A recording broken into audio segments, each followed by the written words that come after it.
ചില കാര്യങ്ങൾ കഥ പോലെ കേട്ടിരിക്കാൻ ഏറെ രസകരമാണ്. പ്രത്യേകിച്ചും നമ്മുടെ രാജ്യം കാക്കുന്ന ധീരന്മാരെ കുറിച്ചാണെങ്കിൽ ദേശഭക്തിയോടൊപ്പം അഭിമാനവും തോന്നും. അത്തരത്തിൽ ഒരാളാണ് മേജർ മോഹിത് ശർമ്മ.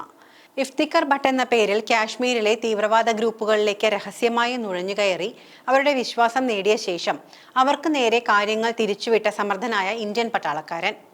തീവ്രവാദ ഗ്രൂപ്പിലെ പ്രധാന പ്രവർത്തകരെ ഇല്ലാതാക്കുകയും ഈ ദൗത്യത്തിലും പിന്നീടുള്ള ദൗത്യങ്ങളിലുമെല്ലാം അദ്ദേഹം കാണിച്ച ധൈര്യം അദ്ദേഹത്തിന് സമാധാന കാലത്തെ ഏറ്റവും ഉയർന്ന ധീരതാ അവാർഡായ അശോക ചക്ര നേടിക്കൊടുത്തു.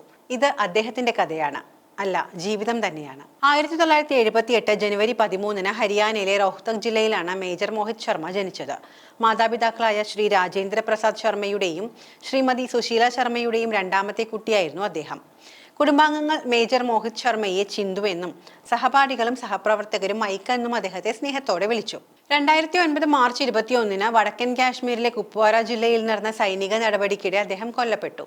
എന്നാൽ 2004 മാർച്ചിൽ നടന്ന ഒരു രഹസ്യ ഓപ്പറേഷനിൽ അദ്ദേഹം കാണിച്ച ധീരതയുടെ കൗതുകകരമായ കഥ ദശലക്ഷക്കണക്കിന് ഇന്ത്യക്കാരെ പ്രചോദിപ്പിച്ചുകൊണ്ട് ഇപ്പോഴും നിലനിൽക്കുന്നു. 2019 സ്വരാജ് മാസികയിൽ പ്രസിദ്ധീകരിച്ച ഇന്ത്യസ് മോസ്റ്റ് ഫിയർലെസ് 2 എന്ന പുസ്തകത്തിന്റെ ഒരു ഭാഗം ശിവ അരൂരും രാഹുൽ സിംഗും ചേർന്നാണ് രചിച്ചത്. മേജർ മോഹിത് ശർമ്മ ഇസ്ലാമിക ഭീകര സംഘടനയായ ഹിസ്ബുൾ മുജാഹിദ്ദീനിലേക്ക് നുഴഞ്ഞുകയറി 2 ഭീകരരെ എങ്ങനെ വിജയകരമായി പിടികൂടിയെന്ന് ഈ പുസ്തകം വിശദീകരിക്കുന്നു. കാശ്മീരിൽ നിന്ന് 50 കിലോമീറ്റർ തെക്കുള്ള ഷോപ്പിയാനിലാണ് ഓപ്പറേഷൻ നടത്തിയത്. ഇഫ്തിഖർ ഭട്ട് എന്ന അപരനാമത്തിൽ അദ്ദേഹം അബു ടൊറാര, അബു സബ്സർ എന്നീ 2 ഹിസ്ബുൾ മുജാഹിദ്ദീൻ ഭീകരരുമായി ബന്ധം സ്ഥാപിച്ചു. കഴുത്തുവരെ നീളമുള്ള മുടിയും താടിയും ഉള്ളതിനാൽ ഭീകര സംഘടനയിൽ എളുപ്പത്തിൽ അദ്ദേഹത്തിന് ലയിക്കാനായി. അദ്ദേഹം അവിടെ ഷോപ്പിയാനിലെ ഒരു അജ്ഞാത സ്ഥലത്തെ ഒരു ചെറിയ മുറിയിൽ ടൊറാരയെയും സബ്സറിന്റെയും കൂടെ ജീവിച്ചു.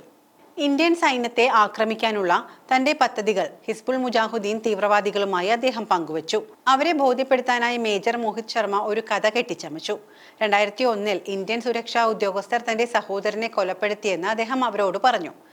തന്റെ സഹോദരന്മാരുടെ മരണത്തിന് പ്രതികാരം ചെയ്യണമെന്നും ഇരുവരുടെയും സഹായം അദ്ദേഹത്തിന് ആവശ്യമാണ് എന്നും ടൊറാറയെയും സബ്സറിനെയും അറിയിച്ചു. ഒരു ആർമി ചെക്ക് പോയിന്റിൽ ഭീകരാക്രമണം നടത്താൻ താൻ ആഗ്രഹിക്കുന്നുവെന്ന് മേജർ ശർമ്മ അവരെ അറിയിച്ചു. അതിനുള്ള കാര്യങ്ങൾ ചെയ്യുകയും ചെയ്തു. പാരാ സ്പെഷ്യൽ ഫോഴ്സ് ഓഫീസർ അജ്ഞാതമായ ഒരു കുന്നിൻ പാതയിലൂടെയുള്ള സൈനിക നീക്കത്തിന്റെ കൈകൊണ്ട് വരച്ച ഭൂപടങ്ങൾ അവർക്ക് കാണിച്ചു കൊടുത്തു. ഇത് ടൊറാറയെയും സബ്സാറിനെയും ഏറെ സ്വാധീനിച്ചുവെന്ന് പ്രത്യേകം പറയേണ്ടതില്ലല്ലോ. തനിക്ക് അവരുടെ പിന്തുണ ആവശ്യമാണെന്നും അദ്ദേഹം പറഞ്ഞു. ദക്ഷിണ കാശ്മീരിൽ ഒരു റിക്രൂട്ട്മെന്റ് പ്രോഗ്രാം നടത്തിയിരുന്ന ഇരുവരും അദ്ദേഹത്തെക്കുറിച്ച് കൂടുതൽ അറിയാൻ ആഗ്രഹിച്ചു. എന്നിരുന്നാലും അവന്റെ പദ്ധതികൾ നടപ്പിലാക്കാൻ സഹായിക്കാൻ അവർ തീരുമാനിച്ചു. ഹിസ്ബുൾ മുജാഹിദ്ദീൻ തീവ്രവാദികൾ ആഴ്ചകളോളം ഒഴിവിൽ കഴിയുകയും നിർദ്ദിഷ്ട ഭീകരാക്രമണങ്ങൾക്കുള്ള ലോജിസ്റ്റിക്സും സൂക്ഷ്മമായ പോയിന്റുകളും ഏകോപിപ്പിക്കാൻ സഹായിക്കുകയും ചെയ്യുമെന്ന് അദ്ദേഹത്തെ അറിയിച്ചു. ഒരു സൈനിക ചെക്ക് പോസ്റ്റ് ആക്രമിക്കുന്നത് വരെ തന്റെ ഗ്രാമത്തിലേക്ക് മടങ്ങില്ലെന്ന് അദ്ദേഹം അവരെ ബോധ്യപ്പെടുത്തി.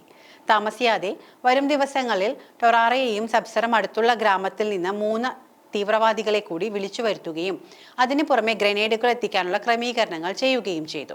ടൊറാറ രണ്ടാമതൊന്ന് ആലോചിക്കാൻ തുടങ്ങിയപ്പോൾ എന്നെക്കുറിച്ച് എന്തെങ്കിലും സംശയമുണ്ടെങ്കിൽ എന്നെ കൊല്ലൂ എന്ന് പറഞ്ഞുകൊണ്ട് തന്റെ AK-47 റൈഫിൾ അദ്ദേഹം താഴെയിട്ടു. എന്നെ വിശ്വാസമില്ലെങ്കിൽ നിനക്ക് ഇപ്പോൾ എന്നെ ഇവിടെ വെച്ച് കൊല്ലാം, അല്ലാതെ നിനക്ക് മറ്റു മാർഗമൊന്നുമില്ല എന്ന് ടൊറാറയെ ആശയക്കുഴപ്പത്തിലാക്കി.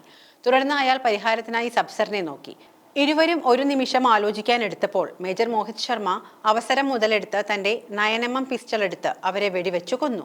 പിന്നീട് കുപ്വാര ജില്ലയിൽ നടന്ന ഭീകരവിരുദ്ധ ഓപ്പറേഷനിൽ 5 വർഷങ്ങൾക്ക് ശേഷം ആ ഉദ്യോഗസ്ഥൻ വീരമൃത്യു വരിച്ചു.